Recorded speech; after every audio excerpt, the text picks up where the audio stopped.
അതിമാനുഷിക കഥാപാത്ര സിനിമകളും അമേരിക്കയുടെ അപരഭീതിയും. സൂപ്പർ ഹീറോ സിനിമകൾ നമ്മൾ അവയെ സാധാരണയായി കാണുന്നത് വിനോദമായാണ്.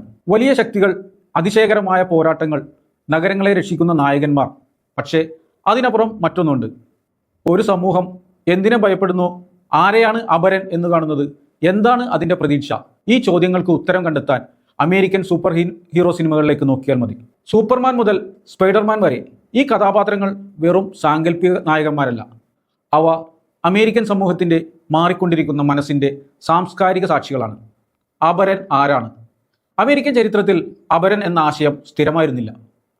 ഓരോ കാലഘട്ടത്തിലും അത് മാറിക്കൊണ്ടിരുന്നു.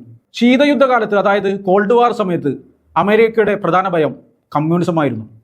ആണവയുദ്ധം, ചാരപ്രവർത്തനം, ശാസ്ത്രീയ പരീക്ഷണങ്ങൾ, ദേശീയ സുരക്ഷ, ഈ ആശങ്കകളെല്ലാം ജനപ്രിയ സംസ്കാരത്തിലും പ്രതിഫലിച്ചു. റേഡിയേഷന്റെ ഭാഗമായി രൂപപ്പെട്ട ഹൾക്ക്, ശാസ്ത്രീയ പരീക്ഷണത്തിന്റെ ഫലമായ ഫാന്റാസ്റ്റിക് ഫോർ, ലോകത്തെ രക്ഷിക്കാൻ പുറത്തുവന്ന അന്യഗ്രഹജീവിയായ സൂപ്പർമാൻ, ഇവരിൽ ഓരോരുത്തരും വ്യത്യസ്തമായ സാമൂഹിക ഭയങ്ങളെയും പ്രതീക്ഷകളെയും പ്രതിനിധീകരിച്ചു. അന്നത്തെ സൂപ്പർ ഹീറോ കഥകളിൽ ഒരു ലളിതമായ ധാർമ്മിക ഘടനയുണ്ടായിരുന്നു. നല്ലവൻ ആരാണ്, ചീത്തവൻ ആരാണ്, അത് വ്യക്തമായിരുന്നു. എന്നാൽ 2001 സെപ്റ്റംബർ 11 അമേരിക്കൻ സമൂഹത്തിന്റെ ഭയത്തിന്റെ സ്വഭാവം തന്നെ മാറ്റി. ശത്രുവിന് ഇനിയൊരു രാജ്യത്തിന്റെ വ്യക്തമായ മുഖമില്ല. ഭീകരവാദം, അദൃശ്യ ശൃംഖലകൾ, സുരക്ഷയും വ്യക്തി സ്വാതന്ത്ര്യവും തമ്മിലുള്ള സംഘർഷം, ഇവ പുതിയ കാലഘട്ടത്തിന്റെ ആശങ്കകളായി. അതോടൊപ്പം സൂപ്പർ ഹീറോകളും മാറി. അവർ ഇനി പൂർണ്ണരായ നായകന്മാരല്ല. അവർ തെറ്റുകൾ ചെയ്യുന്നു, അവർ ഭയപ്പെടുന്നു, അവർ മാനസിക സമ്മർദ്ദം അനുഭവിക്കുന്നു. ചിലപ്പോൾ അവർ തന്നെ ചോദിക്കുന്നു, നമ്മൾ സംരക്ഷിക്കാൻ ശ്രമിക്കുന്ന ലോകത്തിന് നമ്മളെ ആവശ്യമുണ്ടോ? The dark night, captain America, the winter soldier, captain America civil വാർ തുടങ്ങിയ സിനിമകളിൽ ഈ ധാർമ്മിക സംഘർഷങ്ങൾ വളരെ വ്യക്തമാണ്. ശക്തി മാത്രം പോരാ, ശക്തി എങ്ങനെ ഉപയോഗിക്കണം എന്നതാണ് യഥാർത്ഥ ചോദ്യം. ഇവിടെയാണ് സ്പൈഡർമാൻ വ്യത്യസ്തനാകുന്നത്. സൂപ്പർമാൻ ഒരു അന്യഗ്രഹത്തിൽ നിന്നെത്തിയ അതിശക്തനായിട്ടുള്ള നായകനാണ്. ബാറ്റ്മാൻ ഒരു സമ്പന്നനും പരിശീലനം നേടിയ വ്യക്തിയും. പക്ഷേ പീറ്റർ പാർക്കർ, അതായത് സ്പൈഡർമാൻ, അവൻ നമ്മളെപ്പോലെയാണ്. സാമ്പത്തിക പ്രശ്നങ്ങളുണ്ട്, ബന്ധങ്ങളിൽ പ്രശ്നങ്ങളുണ്ട്, കുറ്റബോധമുണ്ട്, നഷ്ടങ്ങളുണ്ട്, ഏകാന്തതയുണ്ട്. അതുകൊണ്ടാണ് സ്പൈഡർമാന്റെ കഥ അമേരിക്കൻ സമൂഹവുമായി ഇത്ര ശക്തമായി ബന്ധപ്പെടുന്നത്. അവന്റെ ശക്തിയാണ് പ്രധാനമെന്ന് തോന്നുമെങ്കിലും യഥാർത്ഥത്തിൽ അവന്റെ മനുഷ്യത്വമാണ് ഏറ്റവും പ്രധാനപ്പെട്ടത്.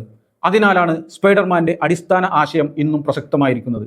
വലിയ ശക്തിയോടൊപ്പം വലിയ ഉത്തരവാദിത്വവും വരുന്നു.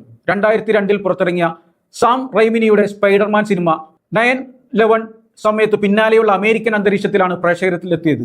ചിത്രത്തിന്റെ ചില പ്രമോഷണൽ ദൃശ്യങ്ങളിൽ വേൾഡ് ട്രേഡ് സെന്റർ ഉൾപ്പെട്ടിരുന്നെങ്കിലും ആക്രമണത്തിന് ശേഷം അവ നീക്കം ചെയ്തു. എന്നാൽ സിനിമയുടെ കേന്ദ്രത്തിൽ മറ്റൊരു ചിത്രം നിലനിന്നു. ന്യൂയോർക്ക് നഗരത്തെ സംരക്ഷിക്കുന്ന ഒരു സാധാരണ യുവാവ്. ഭയത്താൽ വിറച്ചിരുന്ന ഒരു നഗരത്തിന് ഇനിയും നമ്മെ സംരക്ഷിക്കാൻ ആരെങ്കിലും ഉണ്ടാകും എന്നൊരു പ്രതീക്ഷ നൽകുന്ന പ്രതീകമായി സ്പൈഡർമാൻ മാറി.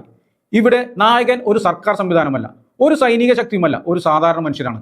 അതിനാൽ സ്പൈഡർമാൻ ഒരു സൂപ്പർ ഹീറോ മാത്രമല്ല, പ്രതിസന്ധിക്ക് ശേഷമുള്ള സമൂഹത്തിന്റെ പ്രതീക്ഷ കൂടിയാണ്. പിന്നീട് സ്പൈഡർമാൻ കഥകൾ അപരൻ എന്ന ആശയത്തെ മറ്റൊരു രീതിയിൽ സമീപിച്ചു. സ്പൈഡർമാൻ നോ വേ ഹോം അതിന് മികച്ച ഉദാഹരണമാണ്.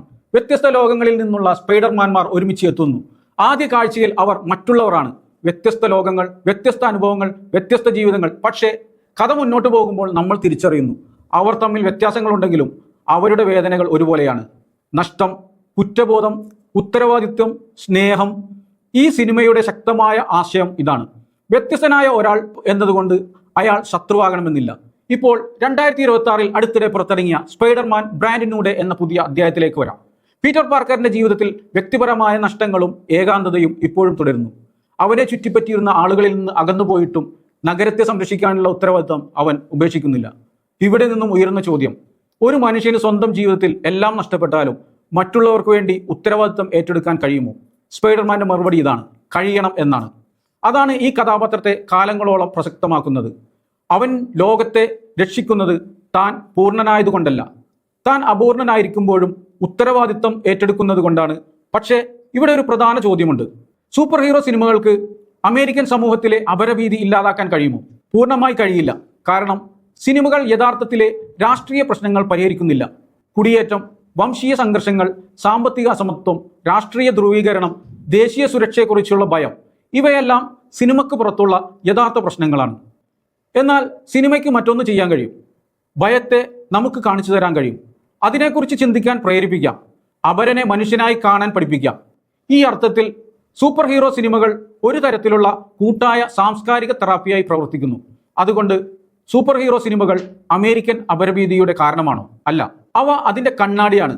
ഓരോ കാലഘട്ടത്തിലും അമേരിക്ക എന്തിനെ ഭയപ്പെട്ടു, എന്തിൽ പ്രതീക്ഷ വെച്ചു, ആരെയാണ് അപരൻ എന്ന് വിളിച്ചത്, ഈ ചോദ്യങ്ങളുടെ ഉത്തരങ്ങൾ സൂപ്പർ ഹീറോ സിനിമകളുടെ ചരിത്രത്തിൽ വായിച്ചെടുക്കാം.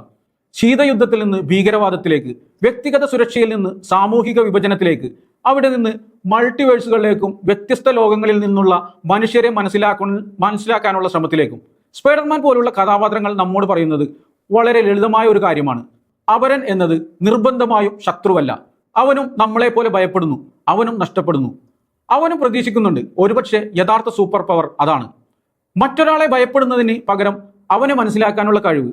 അതിനാൽ സ്പൈഡർമാൻ വെറും നഗരത്തെ രക്ഷിക്കുന്ന നായകനല്ല, അമേരിക്കൻ സമൂഹത്തിന്റെ മാറിക്കൊണ്ടിരിക്കുന്ന മനസ്സിന്റെ ഒരു സാംസ്കാരിക സാക്ഷിയാണ് സ്പൈഡർമാൻ. അപരനെ തോൽപ്പിക്കുന്നതല്ല യഥാർത്ഥ വിജയം, അപരനെ മനസ്സിലാക്കാൻ കഴിയുന്നതാണ് എന്നാണ് ഈ സ്പൈഡർമാൻ ചിത്രം ബ്രാൻഡ് ന്യൂ ഡേ നമ്മോട് പറയുന്നത്.